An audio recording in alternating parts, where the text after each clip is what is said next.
Olá, tudo bem? Tudo tranquilo? A gente vai para a nossa aula agora de fermentação, onde a gente vai conceituar um pouquinho esse processo e vamos trabalhar também os dois principais tipos de fermentação que são importantes aí para a prova da URGS: fermentação alcoólica e fermentação lática. Então organiza o teu canto de estudos, organiza aí o teu material para ficar bem confortável, pega a tua aguinha, o teu chá, o teu mate, aquele ha-ha-ha, e depois da vinheta, vem comigo e vamos tocar-lhe ficha.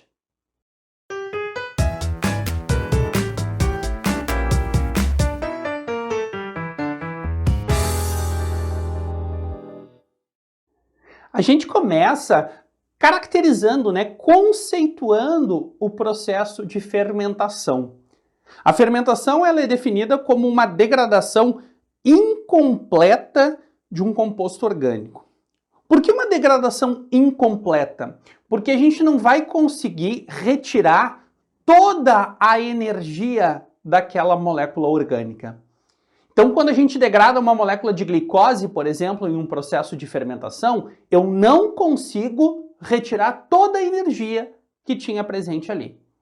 Tanto é que, como um produto final de uma fermentação, a gente sempre acaba tendo um outro composto orgânico, tá? Então, esse é um fator interessante até para a gente comparar depois com uma respiração aeróbica. Mas como a gente tem reações de degradação e com o objetivo de liberação de energia, a gente vai classificar o processo de fermentação como catabólico. Lembra que catabolismo relaciona reações de degradação. Então, estou degradando uma molécula mais complexa em algo muito mais simples. E durante essas reações de degradação, a gente tem a liberação de energia, a gente tem liberação de calor. E por isso, a gente caracteriza as reações da fermentação como exergônicas e exotérmicas, em função de se ter liberação de energia, se ter liberação de calor. Beleza? Conceitualmente, isso é importante. E a fermentação, seja ela alcoólica ou lática, ela não acontece em nenhuma organela celular. Acontece diretamente no citosol. Por que eu reforço essa ideia? Porque normalmente quando se fala de produção de energia, a gente relaciona a mitocôndria, né? E aqui a mitocôndria não tem participação alguma. Todas as reações de fermentação acontecem a nível de citosol. Então, fica ligado nisso, por favor. E aí, quando nós falamos de fermentação, precisamos conhecer fermentação alcoólica, fermentação lática, os dois principais tipos que tu pode encontrar na prova da URGS. E o que essa prova pode querer te cobrar? Quem são os seres vivos que realizam essas fermentações? Quais são as etapas? E conhecer as etapas é importante para a gente conhecer os produtos que vão sendo liberados durante este processo. E aí as questões mais específicas, talvez. Quem é o aceptor final de hidrogênios? Tu vai ver que é isso que diferencia uma fermentação de outra, basicamente. E a importância, tanto econômica quanto ecológica, aqui. Porque a gente tem o processo como objetivo de produção de ATP. Mas, com os outros produtos, a gente acaba tendo a aplicação tanto da fermentação lática quanto da fermentação alcoólica na indústria alimentícia, por exemplo. A gente vai iniciar então falando um pouquinho a respeito da fermentação alcoólica. Olha só, quando nós falamos da fermentação alcoólica, ela pode ser realizada por bactérias, por fungos e por vegetais. Principalmente os vegetais inferiores ali, briófitas e pteridófitas. Não é nada comum as provas citarem a fermentação alcoólica para vegetais, mas pode acontecer. Tradicionalmente, as provas relacionam fermentação alcoólica aos fungos, as famosas leveduras. E já aproveitando um pouquinho, quando se fala de levedura, isso significa que simplesmente estamos falando de um fungo unicelular. Não é nenhuma espécie, nenhum grupo mais específico. São fungos unicelulares. E na fermentação alcoólica, eu já quero te destacar de cara que, como produtos finais, a gente vai ter a liberação de 2 moléculas de ATP como saldo energético. Existe toda aquela história, né? Se produz 4 ATPs, mas se consome 2. Então, o saldo, realmente, o que sobra para a célula utilizar, são 2 ATPs. E aí nós temos os resíduos, como moléculas de CO2 e etanol. E a gente vai ter que entender qual é a importância deste CO2, qual é a importância deste etanol. Bom, mas já de cara, eu gostaria também que tu destacasse no teu material bem grande que o aceptor final de hidrogênios é o aldeído acético na fermentação alcoólica. E tu já vai entender o que isso significa. Isso é um resumo do processo de fermentação, na qual agora eu vou te apresentar um pouquinho o passo a passo para a gente aprofundar até mesmo um pouquinho essa discussão, tá? Tudo vai iniciar a partir da degradação de uma molécula de glicose. Glicose é um carboidrato, é a nossa principal fonte de energia. Essa glicose vai sofrer um conjunto de 10 reações até ela ser quebrada em 2 moléculas de piruvato ou ácido pirúvico. Durante todas essas 10 reações de degradação da glicose até 2 moléculas de piruvato, a gente vai ter a liberação da energia. Então ali o saldo de 2 ATPs ele é proveniente deste início de todo o processo. E nós temos a formação de moléculas de NADH. O NAD+, como ele está aparecendo aqui no nosso esquema, é um transportador de hidrogênios. Ele pega hidrogênio de alguém e leva para outro. Então, está pegando grosseiramente aqui hidrogênios da glicose e vai levar para uma outra molécula. Todo esse início vai ser sempre igual. Fermentação alcoólica, fermentação lática e respiração aeróbia. Sempre, sempre é igual. E tudo isso é a etapa chamada de glicólise. Lise vem de quebra. Então, nós estamos degradando a molécula de glicose. Até 2 moléculas de piruvato, se formam 2 moléculas de ATP e 2 moléculas de NADH. Bom, a fermentação alcoólica ela começa a se caracterizar a partir de agora, aonde cada um destes piruvatos vai acabar sofrendo um processo de descarboxilação. Ou seja, vai perder carbono. E vai perder carbono na forma de CO2. Então, o piruvato perde carbono na forma de CO2. E aí ele se transforma em outra molécula que vai ser o chamado aldeído acético.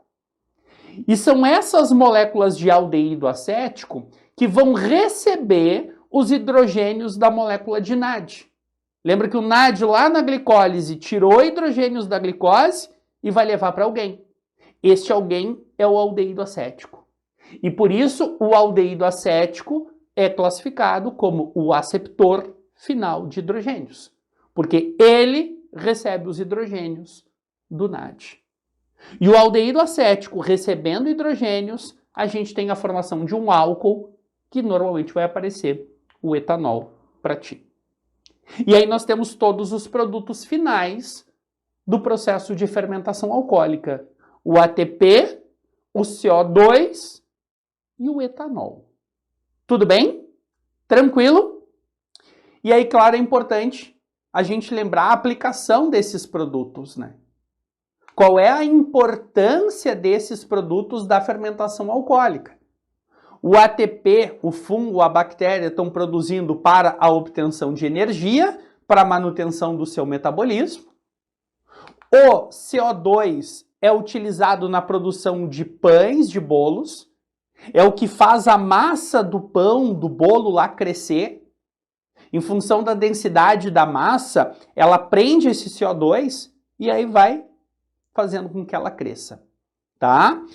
Lembra que esse CO2, ele também vai deixar a massa mais fofinha, mais macia. E o etanol, a gente pode utilizar para a produção de combustível, e está se falando tanto aí, né, esse ano, preço de combustível, Quem sabe? Ou produção de bebidas alcoólicas. Cada vez mais comum as pessoas produzindo de forma artesanal a sua cerveja ou qualquer outro tipo de bebida alcoólica em casa. Então, o álcool é utilizado aí para a produção tanto de combustível quanto de bebidas alcoólicas. E agora a gente vai falar um pouquinho, então, na mesma linha de fermentação lática. A fermentação lática, a gente tem ela acontecendo no metabolismo de bactérias, de fungos e dos animais. Normalmente se fala de fermentação lática em bactérias ou em animais na prova da URGS, tá? Bom, os produtos finais já são diferentes aqui, quando comparado com uma fermentação alcoólica. Na fermentação lática a gente tem a produção de 2 moléculas de ATP como saldo energético. Então o ATP vai acontecer da mesma forma, isso não muda. O que muda agora é que eu tenho a produção de 2 moléculas de ácido lático, ou pode aparecer lactato, dependendo das condições da célula. Então, aqui eu tenho só ATP e ácido lático, lactato, como produtos finais. E tu já vai destacar de cara que o aceptor final de hidrogênios vai ser o piruvato. Eu já vou te mostrar naquele esquema o que acontece nessa fermentação lática e o porquê deste piruvato ser considerado, então, esse aceptor final. Olha só, a fermentação lática ela vai começar da mesma forma que a fermentação alcoólica. Nós temos lá uma molécula de glicose que vai ser degradada em um conjunto de 10 reações até se formar 2 moléculas de piruvato. Durante essas reações todas, nós temos a liberação de um saldo energético de 2 ATPs e temos também a formação de 2 moléculas de NADH. O NAD veio, retirou hidrogênios da glicose e sai com eles.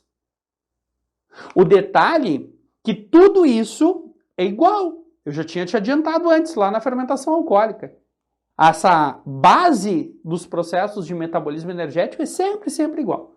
É a etapa de glicólise, com a produção de 2 ATPs e de 2 moléculas de NAD.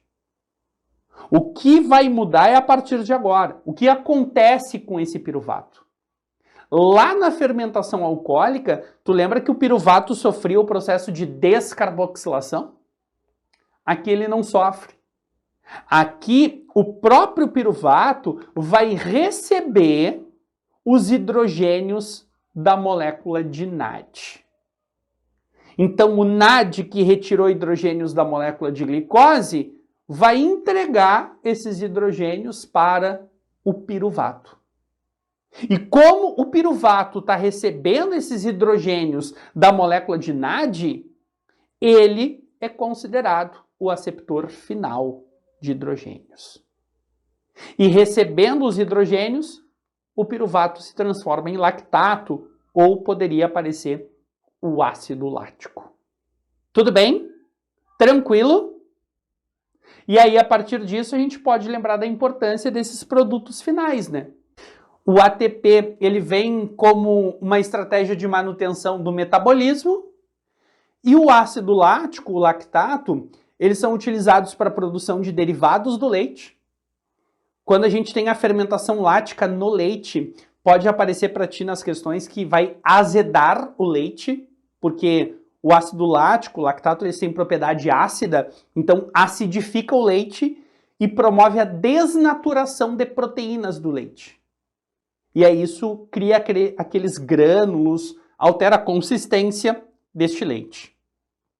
E nos animais, está associado à inibição de contração muscular.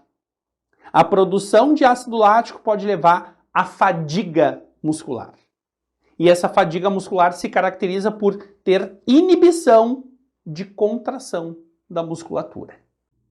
E aí aqui, só para a gente fazer um comparativo dos dois processos de fermentação, a gente tem uma tabela com a fermentação alcoólica e fermentação lática. O saldo energético tu pode observar que é exatamente igual. Então, em questões energéticas, não muda nada. Mas, além do ATP, os produtos finais daí já são diferentes, ó. Na fermentação alcoólica eu tenho produção de CO2 e de um álcool. E na fermentação lática eu tenho o lactato ou ácido lático. E o aceptor final de hidrogênios é diferente. Nós temos o aldeído acético para a fermentação alcoólica, nós temos o piruvato para a fermentação lática. Bom, então aqui a gente revisou um pouquinho a parte de fermentação, aonde nessa tabela que a gente construiu no finalzinho da aula, a gente pode até acrescentar uma coluna depois para comparar com uma respiração aeróbia, que é a nossa próxima aula. Tá bem? Dá uma boa estudada, uma boa lida no nosso material sobre os processos de fermentação, porque é algo sempre recorrente aí na prova da URGS. Vale a pena. Bioenergética é um dos conteúdos mais cobrados nessa prova. Tá bem? Espero que tu tenha gostado. Qualquer dúvida, eu estou à tua disposição. É só me procurar, é só me chamar. Tá bem? Obrigado pela tua atenção, um ótimo estudo e até a nossa próxima aula. Tchau, tchau!